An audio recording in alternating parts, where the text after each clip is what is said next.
वबरकात। मौलाना Mohammad Ilyas Koeman हफिज़हुल्लाह ताला का कीमती जुमला अज़मत अंबिया, रिफ़त अंबिया और इफ़्फ़त अंबिया, असमत अंबिया।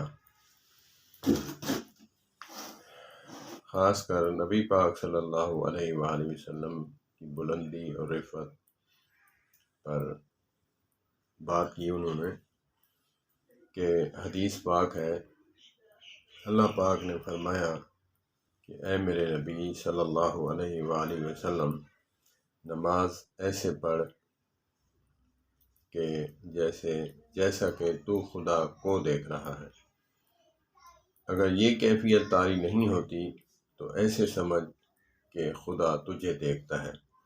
मौलाना ने फरमाया कि खुदा को देखना ये तो आला सतह का ईमान नबी पाक सल्लल्लाहु अलैहि वसल्लम को नसीब हुआ। मुक्तदी जो है, उम्मती जो है, ये कैफियत तो पैदा करे कि अल्लाह मुझे देख रहा है। अल्लाह पाक हमें नमाज ऐसे पढ़ने की तौफीक अता फरमाए जैसे अल्लाह मुझे देख रहा है, इधर उधर की नहीं, सिर्फ नमाज पर फोकस करना। जैसे नबी पाक सल्लल्लाहु अलैहि वसल्लम ने फरमाया कि नमाज मोमिन की मेराज है। मेराज क्या है कि नमाज में और ख्याल नहीं, सिर्फ मालिक हकीकी का ख्याल रखें और जो पढ़ रहे हैं उस पर फोकस रखें कि इसका माना, मतलब इसका मफहूम क्या है।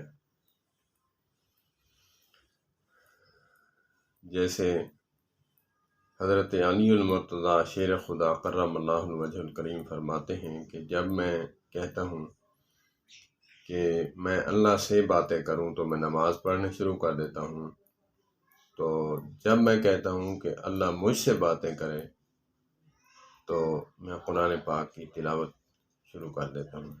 अल्लाह पाक हमें नमाज वो पढ़ने की तौफीक अता फरमाए जो हमें बुराई से रोके।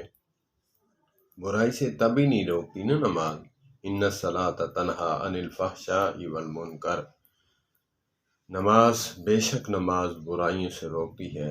क्यों नहीं रोकती? नमाज भी पढ़ते हैं, झूठ भी बोलते हैं, नमाज भी पढ़ते हैं, सूद भी खाते हैं, नमाज भी पढ़ते हैं, किसी का हक भी खाते हैं, नमाज भी पढ़ते हैं, डंडी मारते हैं, नमाज भी पढ़ते हैं, मुनाफकत भी करते हैं, नमाज भी पढ़ते हैं, पड़ोसी हमसे राज़ी नहीं, नमाज भी पढ़ते हैं, घर वाले हमसे राज़ी नहीं।